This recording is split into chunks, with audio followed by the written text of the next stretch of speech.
Hi, I'm Genevieve Swift from Lashof Violins. Today I'm going to show you the best way to reset a fallen violin bridge. This video can also help you if your bridge is standing, but you want to know what to look for when checking and correcting the bridge position.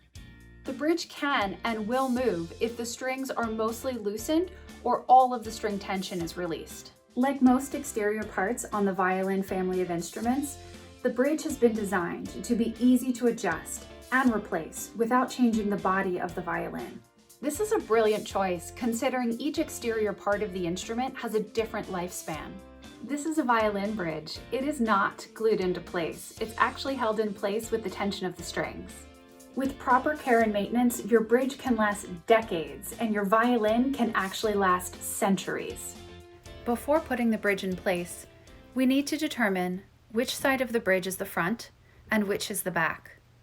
Often the back of the bridge has a brand stamp, but this is not always the case, so it's a good idea to double check using the curve.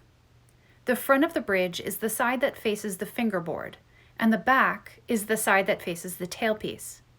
To figure this out, we look at the slope of the curve and the heights of the sides.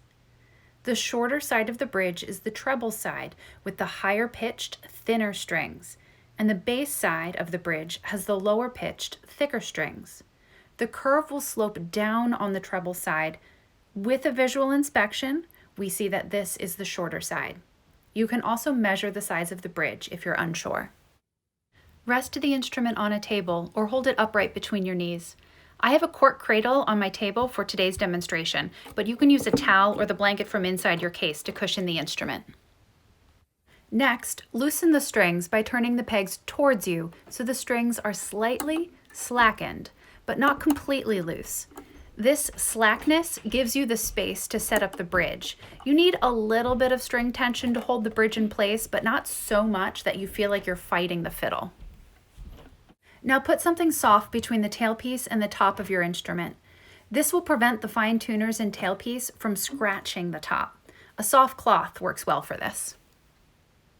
Begin by placing the bridge under the strings, back side up. Line the bridge feet so that they sit right on that invisible line that runs between the inner notches of the F-holes. Hold the bridge between your thumb and forefinger, resting your hands on the instrument and table to steady the violin and hold it in place. Rotate the bridge, lifting the strings until it is in a standing position. Align the 4 strings into each of the notches on the bridge, and reposition any string protectors back onto the bridge. Center the bridge between the F-holes. You can use the margins of the fingerboard on the outside of the 2 outermost strings as a visual marker to center the bridge left to right. There is an equation we use to determine the bridge position called the Mensur ratio. We have this equation because each handmade instrument is slightly different and each has a unique, mathematically assigned spot for the bridge. If you would like to know more about this equation, check out our webpage, Helpful Tips, and then Useful Measurements. It is the first topic covered. This is a good time to check on the end button and tail gut to make sure they are still in position. These parts can move out of place with the release of the string tension. Tighten the strings by turning the pegs away from you. Pluck the string as you go to make sure that the tension isn't higher than the pitch designed for the string. Continue to correct the bridge position as you go. Check that the bridge feet are making full contact with the top. Look at the violin from the side.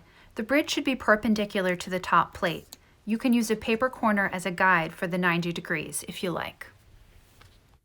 Next, check for gapping under the feet. Check from the fingerboard side. And from the tailpiece side. Correct as necessary using both hands to straighten. The bridge will always lean or pull towards whatever you're using to tune.